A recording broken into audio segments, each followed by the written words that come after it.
Assalamualaikum warahmatullahi wabarakatuh. Perkenalkan, nama saya Martino Dwi Saputra, NIM 212011468. Pada video kali ini, saya akan membahas salah satu metode dalam sorting. Pengurutan atau sorting adalah proses membuat permutasi dari sekumpulan data, sehingga data tersebut berada dalam suatu urutan yang logis. Terdapat dua jenis pengurutan data, yaitu ascending dan descending. Ascending yaitu pengurutan data dari kecil hingga ke besar, sedangkan descending yaitu pengurutan data dari besar hingga ke kecil. Terdapat banyak metode dalam pengurutan data.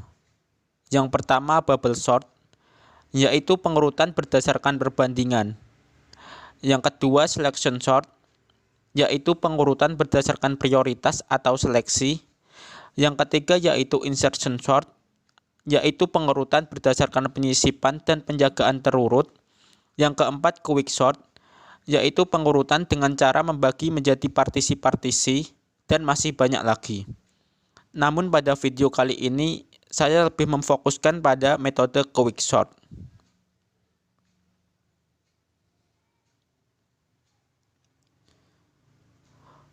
Quick sort. Quick sort merupakan algoritma pengurutan data yang menggunakan teknik membagi data menjadi partisi-partisi. Menurut Kay Resat, algoritma quick sort dibuat oleh C.E.R. Howare dan merupakan salah satu metode pengurutan data yang paling efisien dibanding dengan metode yang lain. Algoritma quick sort mudah diimplementasikan, mampu diterapkan untuk hampir berbagai jenis tipe data, dan relatif bekerja lebih ringan dibanding dengan metode yang lain.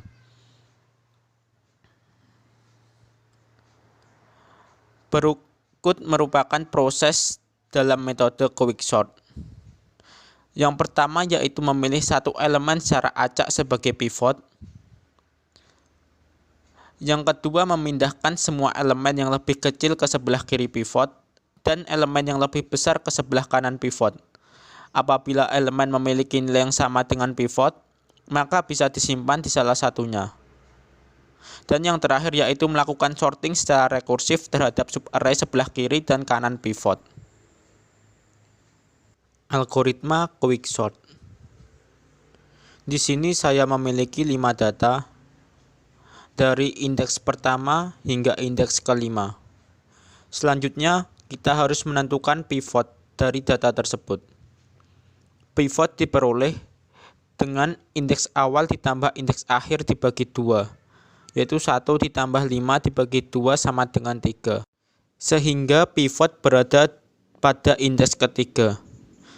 Setelah mendapatkan pivot, maka data terbagi menjadi 2 partisi, yaitu partisi 1, data di sebelah kiri pivot, dan partisi 2, yaitu data di sebelah kanan pivot. Setelah mendapatkan pivot dan partisi, kita harus memastikan bahwa nilai partisi 1 harus kurang dari pivot, dan nilai partisi 2 harus lebih dari pivot. Partisi 1 dicek dari indeks awal hingga mendekati pivot, sedangkan partisi 2 dicek dari indeks akhir hingga mendekati pivot. Apabila terdapat partisi 1 lebih dari pivot dan partisi 2 kurang dari pivot, maka kita tukar nilai. Jika hanya terdapat salah satu partisi yang bermasalah, maka kita letakkan nilai ke seberang pivot. Selanjutnya kita mulai cek pada partisi pertama, mulai dari indeks pertama. Apakah 3 kurang dari 5? Iya, maka kita biarkan. Selanjutnya kita berpindah ke indeks kedua. Apakah 7 kurang dari 5? Tidak, maka kita simpan dulu indeks kedua. Selanjutnya kita menuju ke partisi kedua, yaitu indeks kelima atau terakhir. Apakah 8 lebih dari 5? Iya, maka kita biarkan. Lalu menuju ke indeks sebelumnya, yaitu indeks keempat.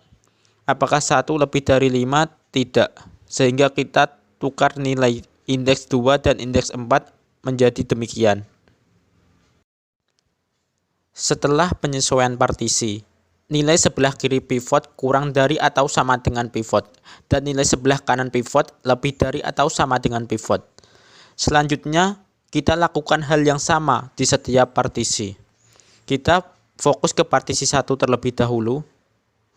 Pada partisi 1 terdapat dua nilai, yaitu 3 dan 1. Sebelumnya kita harus tentukan pivot terlebih dahulu, yaitu indeks awal ditambah indeks akhir dibagi 2. Dan kita mendapatkan pivot berada pada indeks pertama.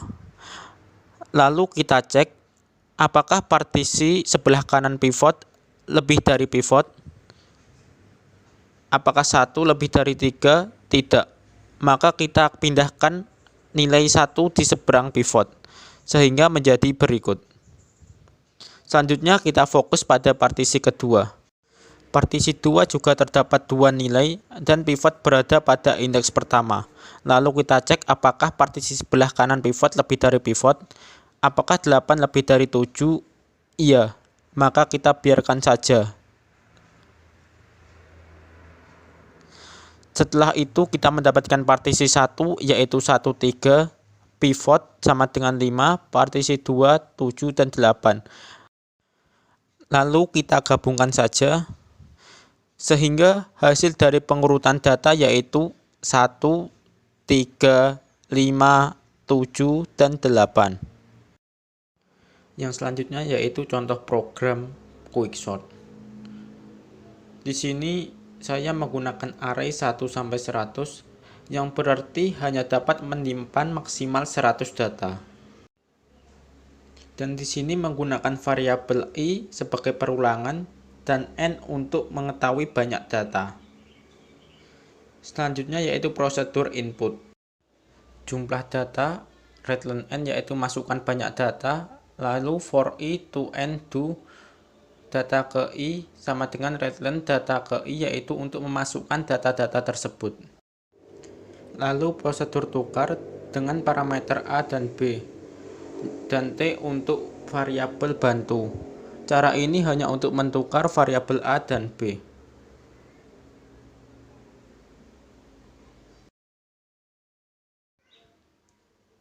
Selanjutnya yaitu prosedur cetak untuk mencetak data. Di sini variabel i sebagai variabel bantu untuk perulangan. For i titik 2 sama dengan 1 to c, lalu mencetak data-data tersebut. 5 di sini berarti jarak spasi. Selanjutnya yaitu prosedur quicksort untuk mengurutkan data. Di sini A1, B1, dan pivot sebagai variabel bantu. A1 untuk menampung A, B1 untuk menampung B. Dan pivot A ditambah B divided by 2 untuk membandingkan array A1 dan B1. Repeat sebagai perulangan, while A1 kurang dari pivot, maka A1 plus 1. While B1 lebih dari pivot, maka B1 dikurangi 1. Program ini akan terus berjalan dan berhenti saat kondisi false. If A1 kurang dari atau sama dengan B1, lalu program akan memanggil prosedur tukar data.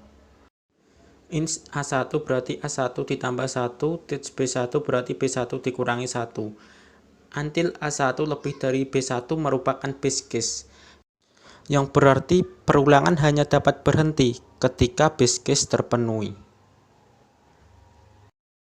Lalu memanggil prosedur cetak untuk mencetak hasil dari proses tersebut. If A kurang dari B1 atau A1 kurang B, maka akan melakukan prosedur quicksort lagi. Lalu kita menuju ke program utama, write program quicksort, lalu memanggil prosedur input untuk menginput data. Selanjutnya, write-learn proses sorting data, lalu memanggil prosedur cetak untuk mencetak data sebelum diurutkan. Dan lalu juga memanggil program quicksort, di mana di dalamnya juga terdapat prosedur cetak untuk mencetak proses data. Selanjutnya, write-learn hasil sorting data, lalu memanggil prosedur cetak untuk mencetak data setelah diurutkan.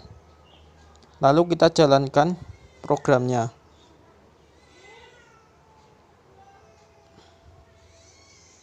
Kita samakan dengan contoh soal yang tadi. Jumlah data yaitu 5, data pertama 3, 7, 5, 1, dan 8.